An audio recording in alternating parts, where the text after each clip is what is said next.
Hello everyone, it is Joe here from OmniPoke, the channel that brings you guys everything Pokemon, and today I'm going to be talking about Zoroark GX. It is definitely the most anticipated and discussed card from Shining Legends. I think pretty much everyone has concluded that this is the best card from that set, and today I'm going to be going into why that is the case, and why I think he's really good, as well as the way we're going to see him in both expanded and standard formats. So let's get into it.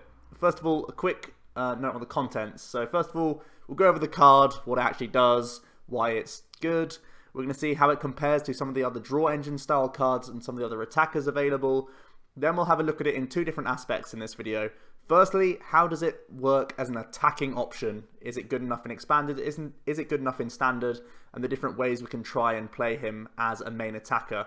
Then I'll look at some issues he has as an attacker, and then finally we'll finish off with him as a support Pokemon in some of the standard decks that have already been established. You can see Metagross, Ninetales, and Decidueye.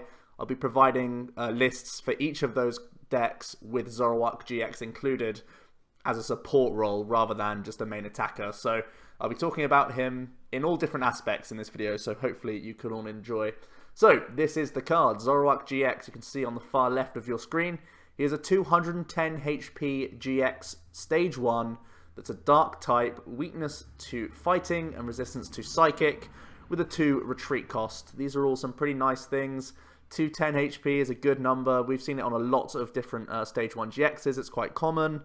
Weakness to Fighting is an issue that we'll get onto later on in the video. Resistance to Psychic is actually quite helpful when there's Garbodor still around, Espeon GX as well, so there's a few reasons why that can be useful. But it's when we get into the meat and bones about this Pokemon where we see it shining. Its ability Trade is the biggest point of contention here. Once during your turn, before you attack, you may discard a card from your hand. If you do, draw 2 cards. Now you can see the Empoleon that's right there. That is the exact same ability. It used to be on a Stage 2, and now it has moved on to a Stage 1 Pokemon. So just that change from a Stage 2 to a Stage 1 is so huge in the TCG. It's so much better to be a basic Pokemon in the trading card game. Then if you can't be a basic, it's great to be a Stage 1. And if you can't be a Stage 1, I guess you're forced to be a Stage 2.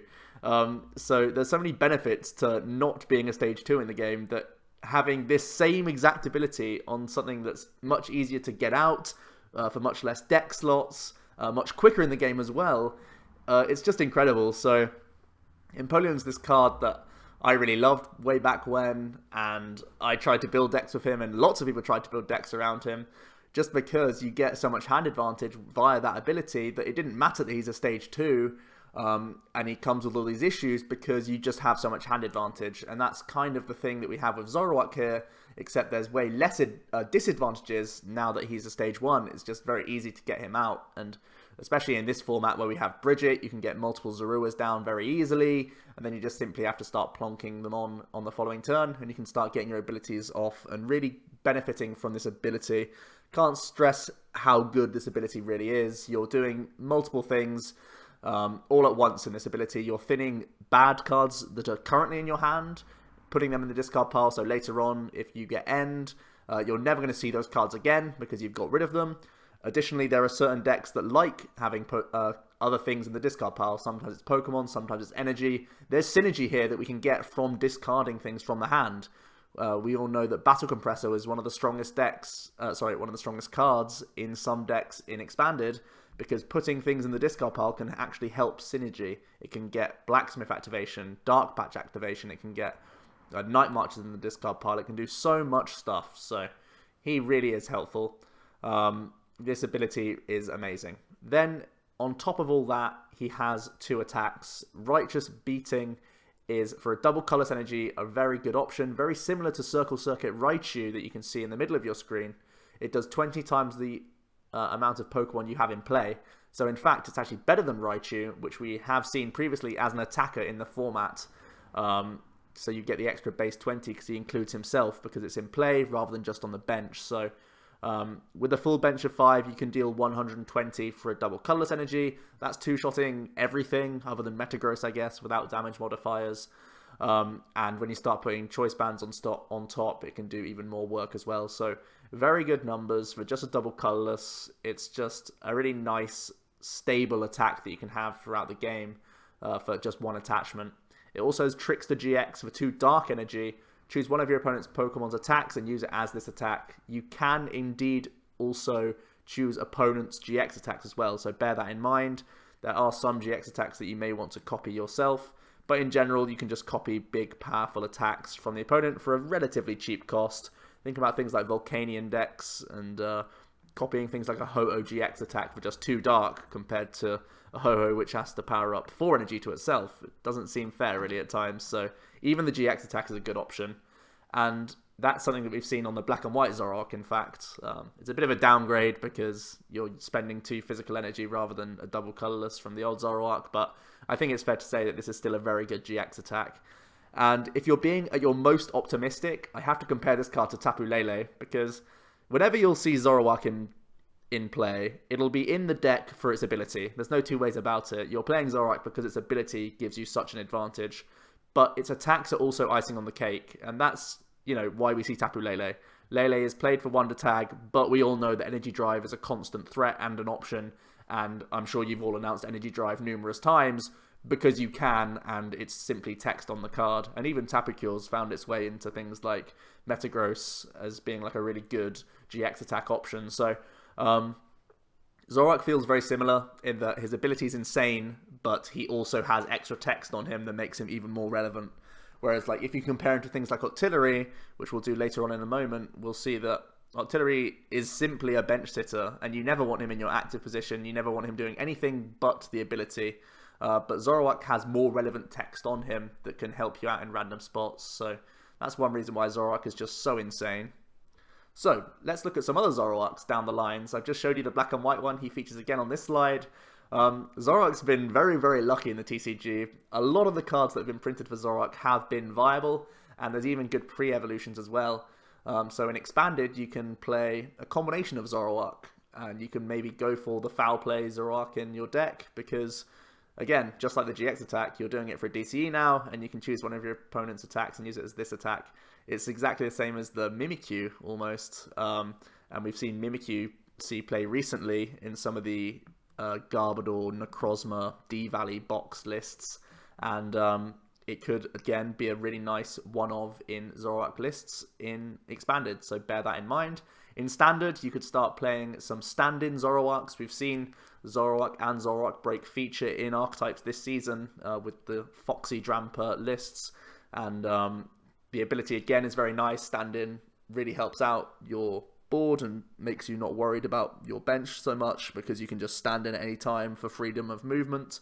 And Mind Jack can get one-hit KOs and also forces your opponent to be a bit more conservative on their bench and can punish them for excessive use of Lele and Bridget and such. So that's also a really good non-EX attacker. So Zoroark really is just already, the GX is very good, but you can have extra different options because you're already playing such a nice line of Pokemon, because there are so many other good Zoroarks. Even the Break is very good. Foul Play, again, there's a theme with Zoroark. It is the illusion Pokemon, after all. There's the Foul Play on the Break Pokemon as well, which can choose one of your opponent's active Pokemon's attacks for just 1 Dark. So very efficient. Bear in mind, you can't Break Evolve the GX because it simply says evolves from Zoroark, not Zoroark GX. So if you are going to play the Break, you may have to play like a 2-2 split of GXs, non-GXs, and then have like 1 or 2 breaks with maybe some rescue stretches in there to make it all stick together and get the right pieces at the right times. But just having these options are really good, and again, the Break is a non-EX Pokemon that can do big numbers. Looking at the Zoruas, there's the Moonless Madness Zorua, which is probably the best one we have in Standard, but in Expanded there is one that can Paralyze, and there's also one that has Ascension, which can let you search the deck and grab yourself a Zoroark.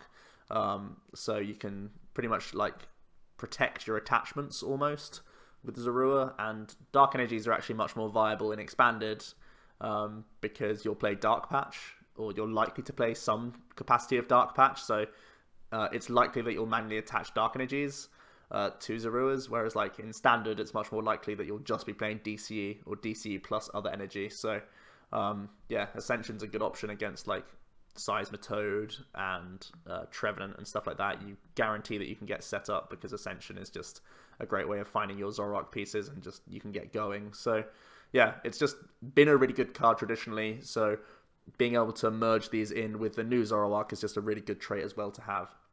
So let's compare Zoroark GX. How good is this trade ability? Well, I've noted down a few strengths and weaknesses for all three of the main sort of support Pokemon that we have in the meta right now. Firstly, let's talk about Zoroark. So with this trade, you are able to use this every single turn. It doesn't matter how big your hand size is. As long as Zoroark GX isn't literally like you play him and he's the last card in your hand, then you can't do anything. In every other instance, you will always be able to use trade every single turn. If your hand size is 1 card or 10 cards, you can always use it. That's really awesome. He's constantly end-proofing. This is what I was saying. It's beneficial to discard cards from your hand because you oftentimes only want to see a certain number of cards when you reach the late game.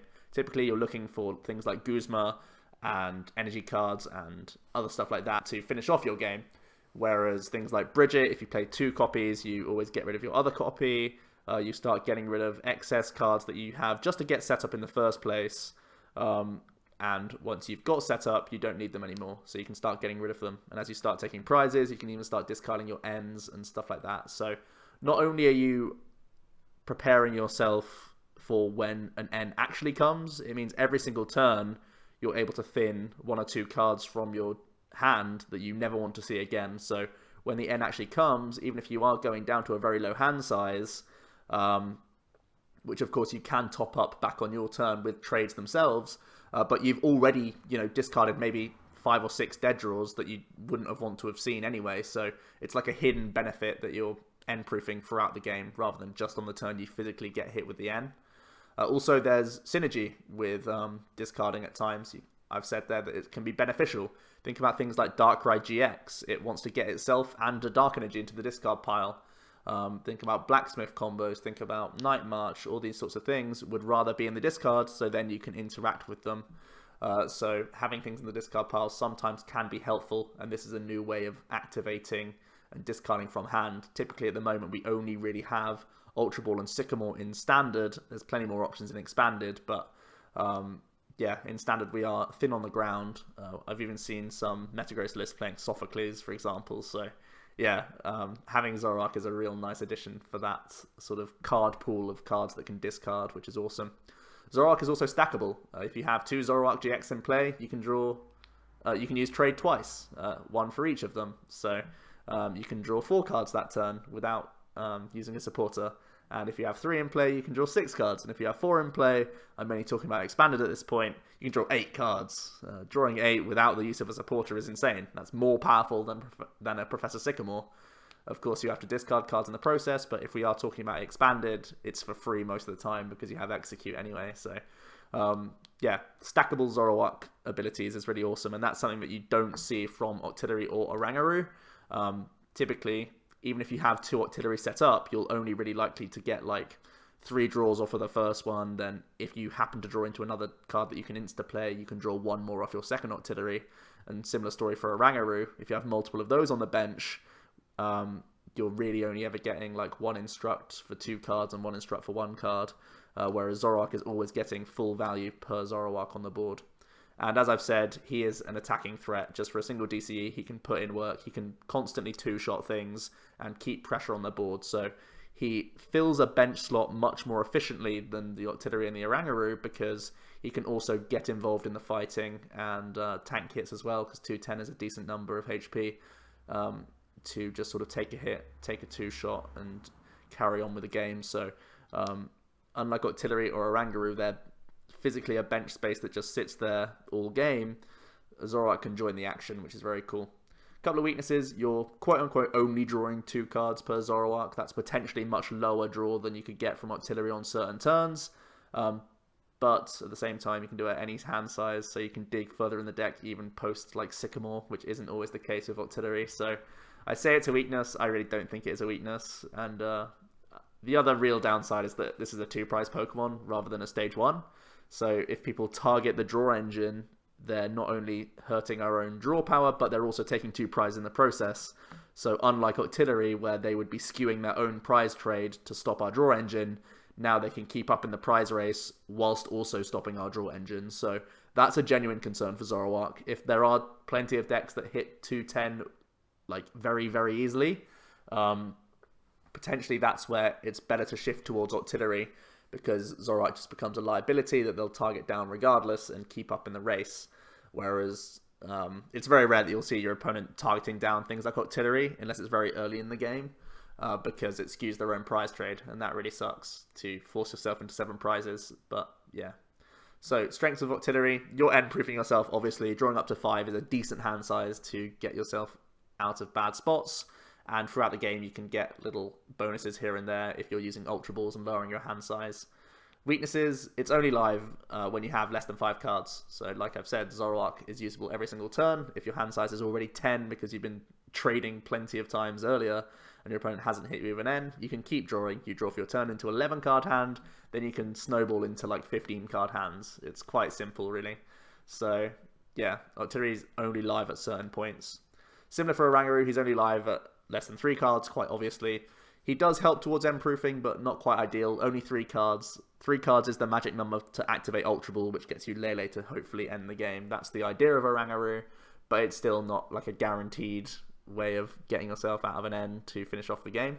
There are some benefits to Oranguru, of course, though. He's only 1 deck slot, whereas Artillery and Zoroark can both be like 2 or 4 slots.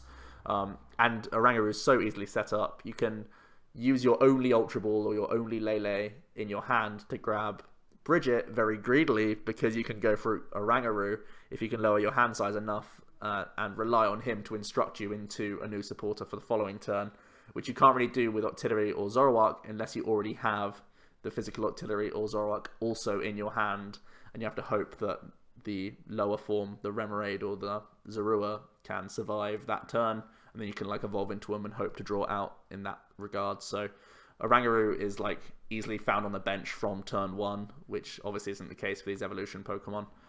And also Oranguru not only can get involved in the attacking just like Zoroark can, but he's also a counter to Safeguard Pokemon, because Psychic can one-hit KO Alolan Ninetales and the new Hooper from Shining Legends as well, which is beneficial for decks that are very GX focused, and Zoroark doesn't help you do that, nor does Artillery really. So yeah, plenty of strengths and weaknesses for both. I'm not saying that Zoroark overtakes both of these immediately. I'm saying it's horses for courses.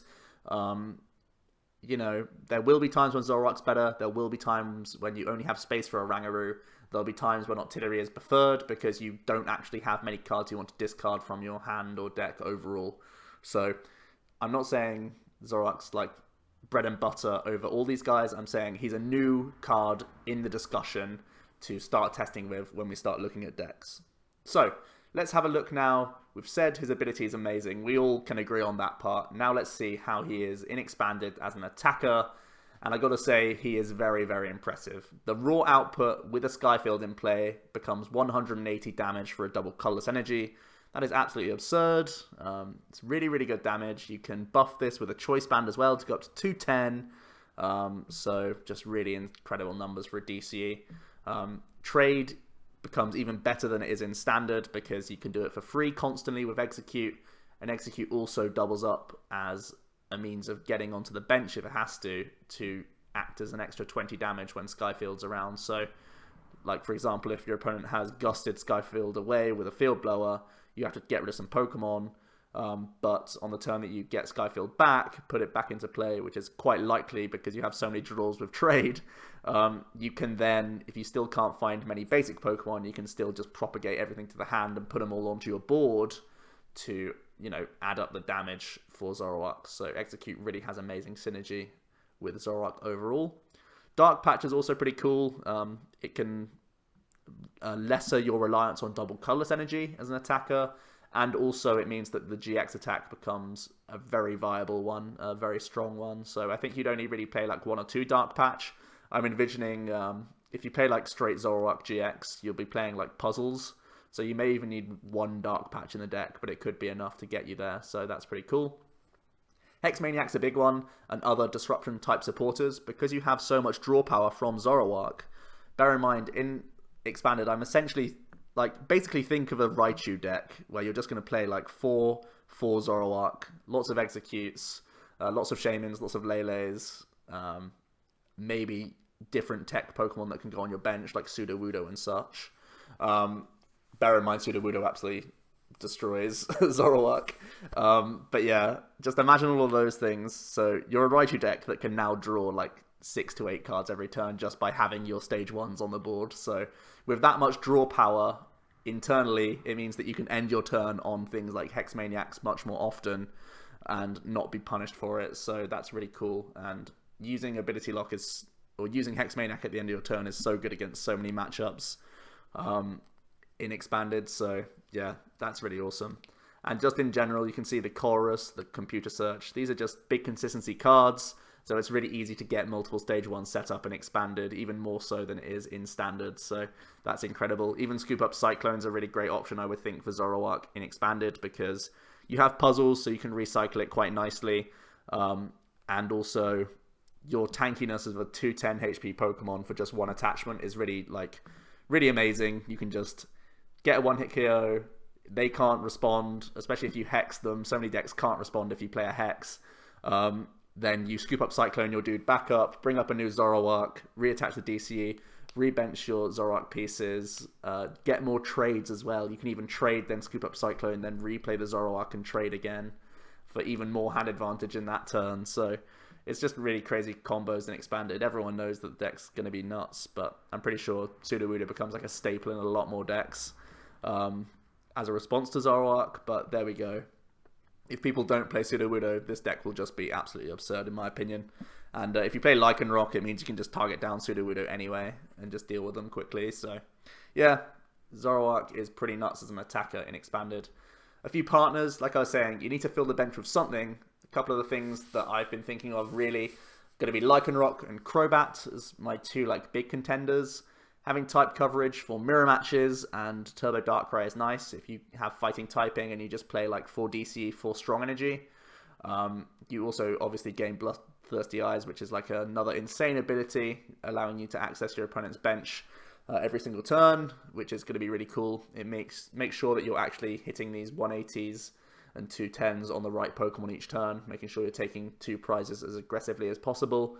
And also you gain the dangerous Rogue GX attack for things that have more than 210 HP, which is, Zoroark's damage output cap with a choice band. So being able to get over that is pretty crazy. Crobat is also one that I really like. Bats haven't been used for a while, but they are still really awesome. They can cash in on lower HP non-EX Pokemon for some quite easy prizes if you have multiple Golbats coming down on the board. It also helps you target down things with more than 210 HP to get them in range for the Zoroark GX. So that's really cool as well. And the fact that Zubat has free retreat is also beneficial because it doesn't slow you down in any way.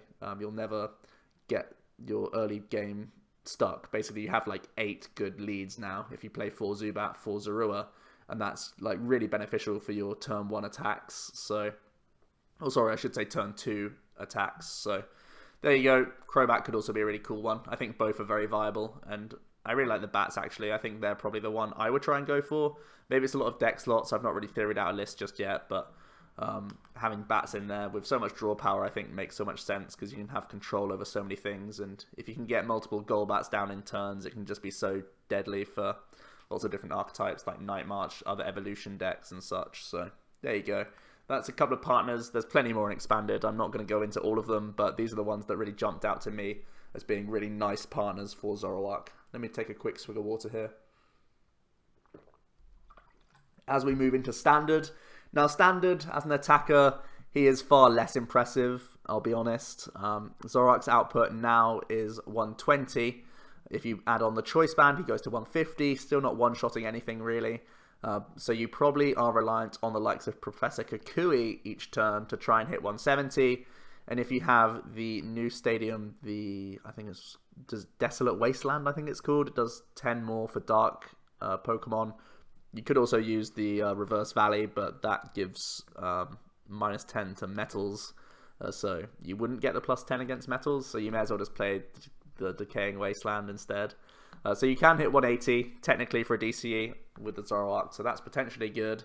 But it does, force you to use Kukui on certain turns, which is not great because it means you can't simply Guzma up things like Tapu Lele and take them for one-hit KOs. You actually have to hope that they're in the active to be able to do that, and that's not great. Also, you could rely on things like prior damage from the likes of Tapu Koko or other spread Pokemon. Something I kind of want to try out is like a Buzzwole Zoroark thing.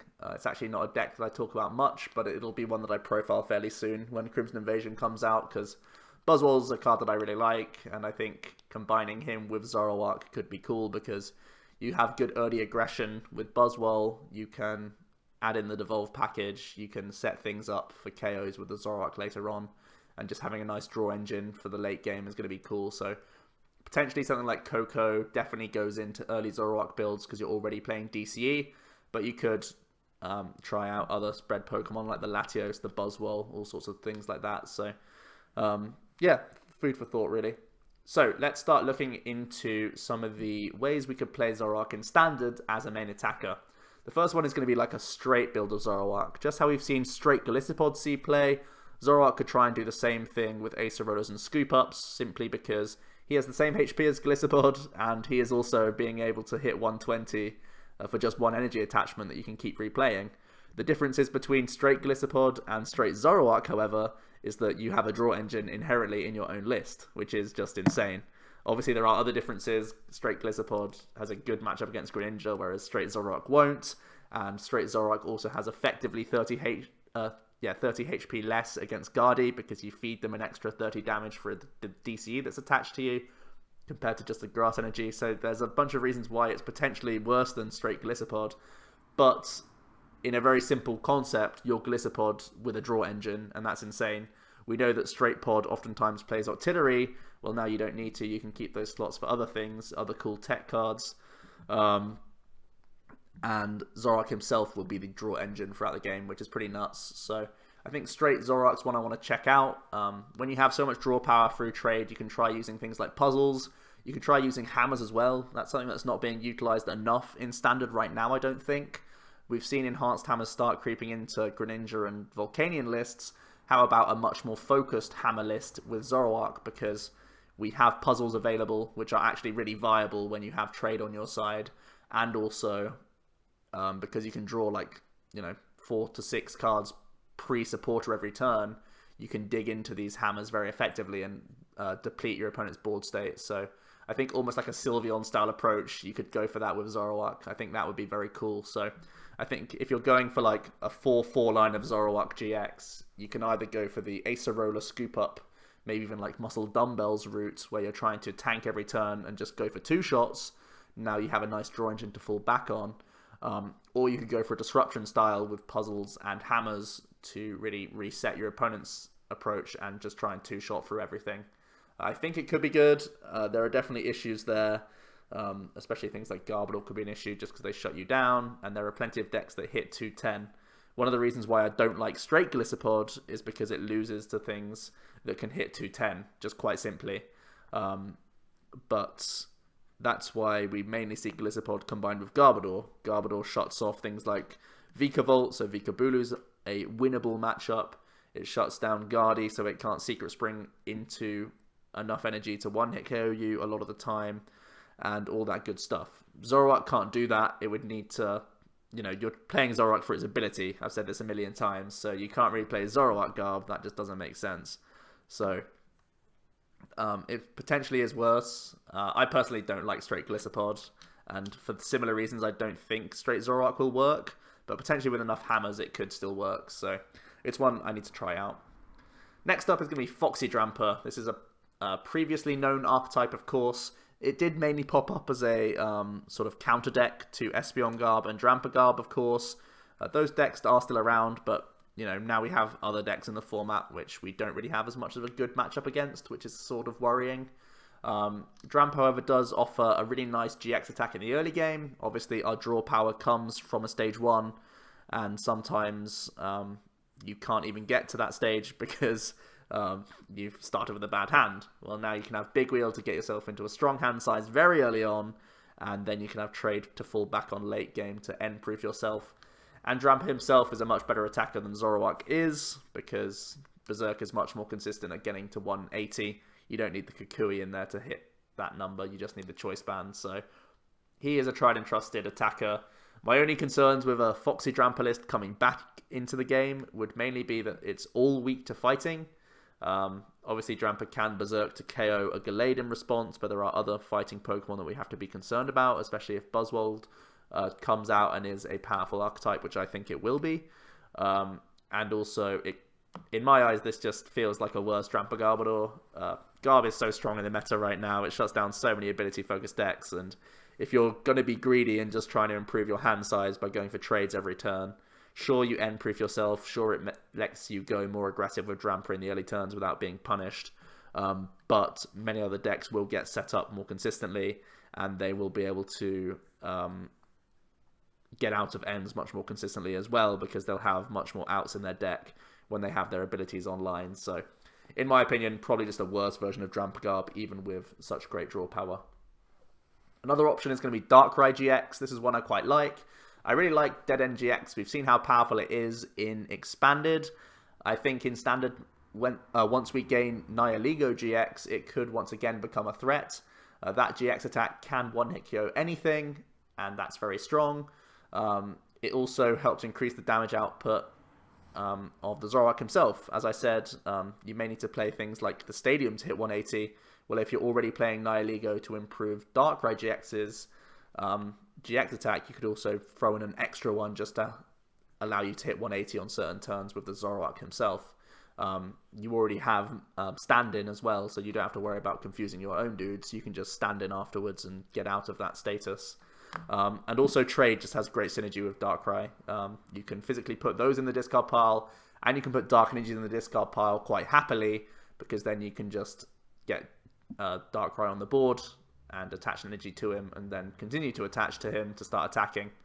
A few weaknesses here, though. It does, again, have fighting weakness, which is very bad, and you're still reliant on Professor Kukui to get one-hit KOs if you're going to go for Dark Cleave throughout the game once you've used your GX attacks. So, still not perfect.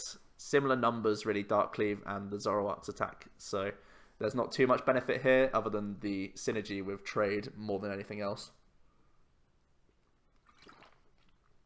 Sorry, just taking another swig there. Let's look at another really interesting one. This is one that I'm trying to rack my brains for, and this may be one that's a little bit too crazy for you guys right now, but it may be something that I have to iron out, and you actually need to see a 60-card list to actually sort of think about what I'm trying to envision here. But the idea really is going to be having like a 4/4 Zoroark line, and then just having stuff in the deck. Non-EX basic stuff that can just use counter energy to take one-hit KOs on different archetypes when you fall behind on prizes with the new counter energy card.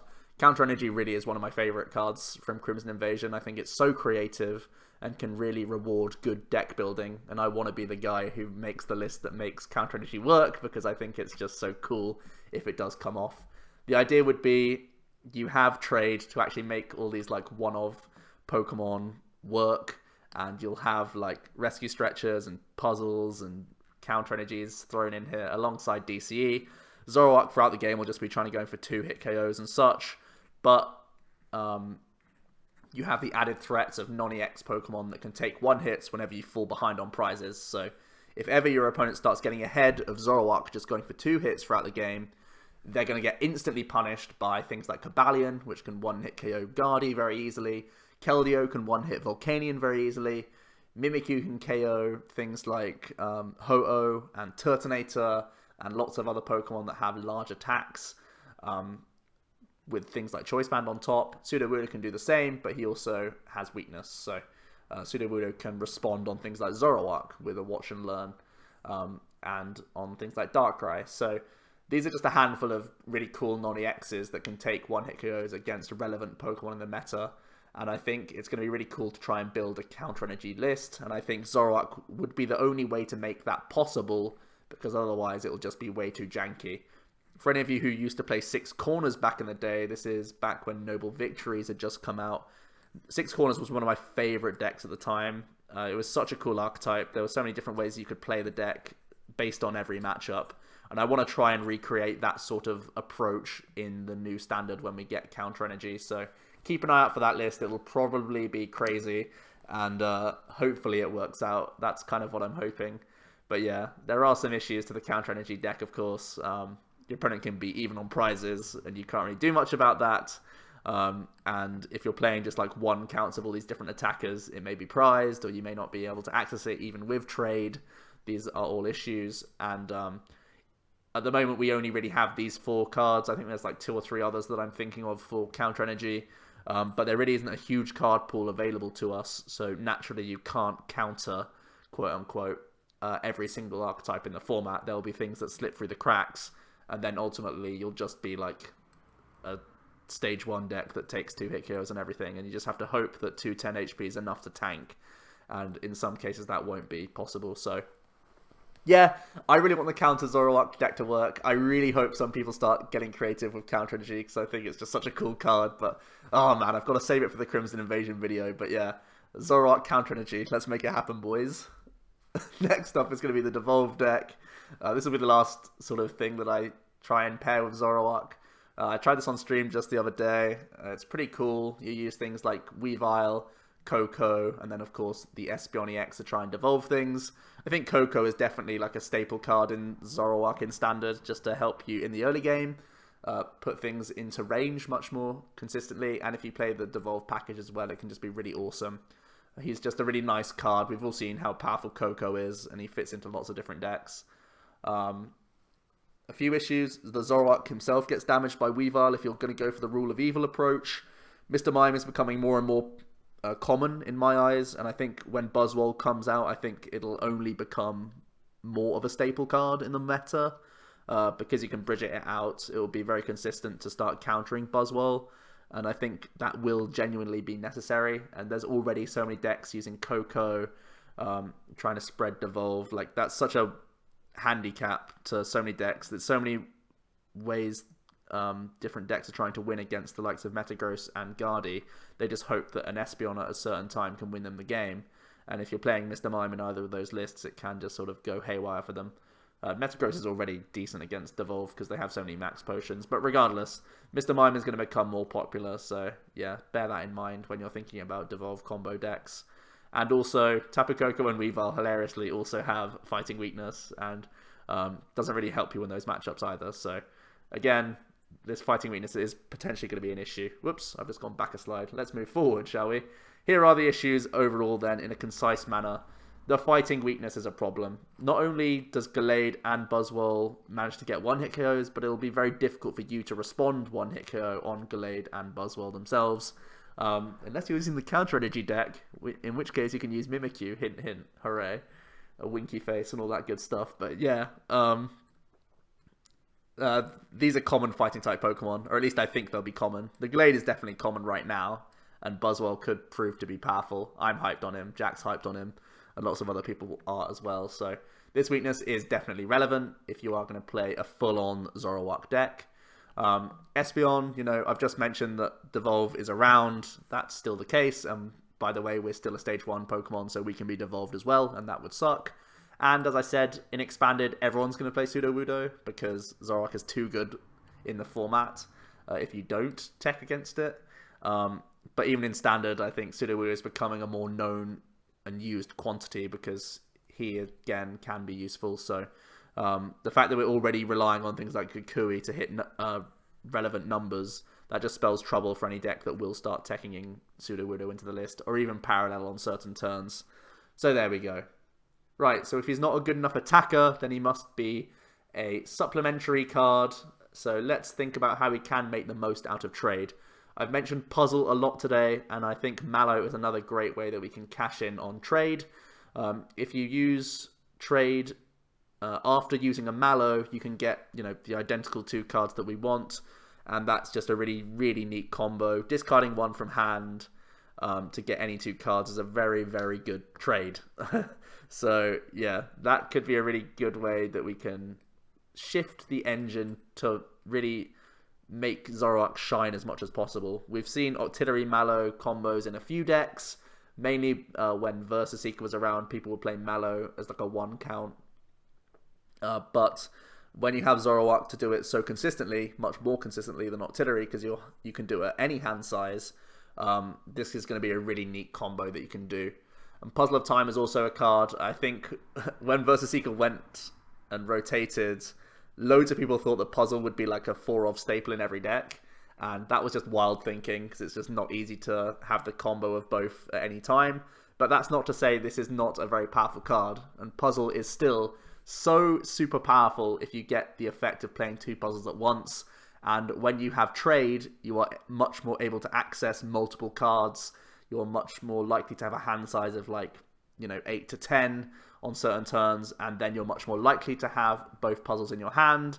And when you do, you can benefit from that greatly. So I think Puzzle of Time is also something that's worth exploring once again, once Zoroark is in the frame. And some of the decks that I mentioned earlier probably will play Puzzle. Like if you're playing straight Zoroark, probably plays Puzzle. Maybe not the Drampa maybe not Drampa Zoroark, but some of the other stuff definitely will. And Puzzle is just so neat when you're using trade so often. So let's look at some of these decks, some established archetypes that will now play Zoroark. So I'm not really going to talk about these much. They're fairly self-explanatory. I'll talk about a few things here. This is not playing any Sycamore in the list. It is playing the Mallow combo. Also a few Skylers. It's playing a full 4 count of Field Blowers, because you're so ability focused in all aspects of this deck. But yeah, the idea is Metagross doesn't want to discard anything from the deck. So just trade as your only discard. You can get rid of your energies that way, and that's all you need in the discard really. So that's really good. You have all your max potions. You never have to worry about sycamoring away things like rare candies or Metagross pieces ever again, because you can rely on Zoroark throughout the game. And yeah, I remember Mark Lutz played a very cool Metagross list in League Cups where it was on artillery based Metagross list, and that also played, I believe, no Sycamore, and it played Sophocles as its discard mechanic. Well, this just seems much smarter and much cleaner now that we have the option available to us. So I think this could be a really cool way of seeing Metagross adapt in the future. Also, it provides another Pokemon that can be something that's not weak to fire. So having a combination of Lele and Zoroark maybe helps you out a little bit against the fire stuff.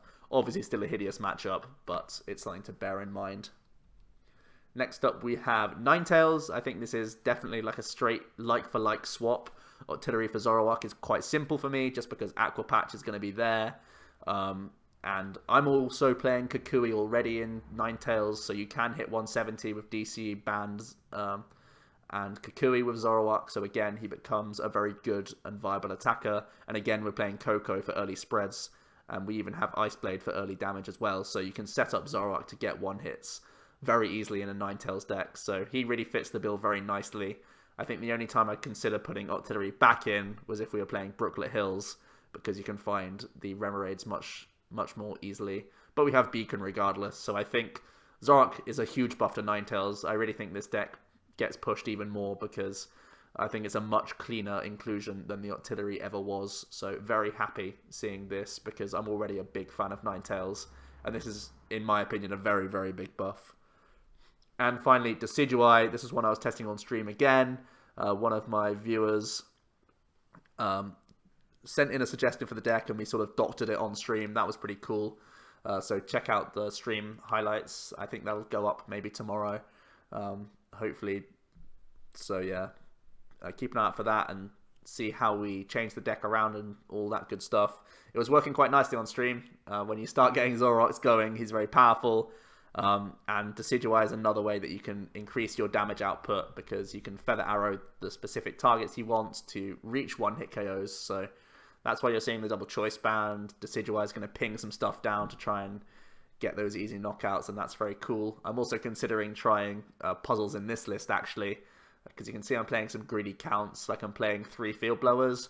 Potentially that could go down to 2. I could cut the Special Charge, I could cut the Stretcher, and then maybe find another cut elsewhere, and then just play 4 puzzles, because puzzles could potentially be really good with Decidueye if we're playing rare candies. Maybe even go to like 2 Dart Tricks if we play puzzle. It's actually quite reasonable. So yeah, that's potential even further development that you can take Decidueye, but I still really like Decidueye. You saw that I profiled it very recently with like Necrozma and all that jazz, but having Zoroark to sit on the board as an attacker and as a draw engine just really helps you out and gets you into these stage 2s and gets multiple Decidueyes on the board quite consistently. So very, very cool combo. And again, Decidueye is once again a card to look at for the future now that we have Zoroark as a nice partner. So that's a lot of rambling about Zoroark. I hope you enjoyed the video. I'm just going to do a few conclusions about Zoroark GX. So, in Expanded, he is the real deal. You need to either play this deck or play Sudowoodo, because I believe he will likely be the best deck in the format. And I'm not even, like... I don't even think that's a difficult decision that I've made. Like, I know a lot of decks will play Sudowoodo, and it will really stunt the progression of Zoroark, but if people don't, Zoroark would just run riot in that format because he's insane. In Standard, however, I think there are hurdles to get over as a main attacker. I'm not saying that you can't make a quad Zoroark deck work, or a deck that is very Zoroark focused. I think it could well be the case that it does work out, but I think it does have some challenges along the way. That fighting weakness is something that's bugging me a little bit, and also not having ability lock, it means that Vikabulu would naturally be a very bad matchup. Volcanion would be a very difficult matchup, and lots of other ability decks would be a problem. Things like Greninja, also very bad. Depending on what you have as a support Pokemon, that could all change, of course, or even support tech item cards could change these things. But yeah, I think on paper, Zoroark's not good enough as an attacker in Standard. However, he is an amazing option in some decks. I just listed 3 there, the Metagross, the Ninetales, the Decidueye. He's amazing in some of those decks, and there's going to be more out there, and more will appear, and there'll be more synergy for the discard pile, I'm sure of it, in the future. So definitely a card that's worth picking up, a 1/1 or 2/2 line of, at the very least. And you saw in the Decidueye list I had a 3/3 line in there as well, so... yeah, I think overall he's just super good, and it's really cool to see that he can maybe bring a Puzzle of Time Mallow engine into Standard and make it a viable option, because having access to the discard pile, recovery cards, now that we've lost Versus Seeker, it has been a big blow to the format, but now having Puzzle of Time as a pseudo replacement could be really cool for decks as well, and can let us do some really crazy combos. So I think that's also a real big win for Zoroark, and really is interesting for the format. So that is going to be it, guys. Thanks so much for watching my chat on Zoroark. My voice is dying because I've just been talking like crazy for ages, but I hope you can see the passion I have for this card. I've been thinking about all sorts of combos to make him work, and I'm definitely going to be buying a playset, because one day I'll be playing a 4/4 line of this guy and trying to make it work in Standard, as well as probably play an Expanded, and just hope that people, or hope that I can get around Sudowoodo. Maybe I'll play an Alolan Muck or something. That's probably what I will do. So yeah, Zoroark is nuts, and I hope this video inspired you guys to start testing him with some stuff that maybe you haven't thought of. And yeah, that's going to be it for today, guys. Please leave a like to this video if you did. Get involved in the discussion down below. What did I miss? What is the best combo with Zoroark? What else is there to him? How else can we make him work in Standard? I'd love to hear all of it down below. And yeah, subscribe to the channel if you've not already. For now, though, it has been Joe from OmniPoke, and I'll see you guys next time. Cheers.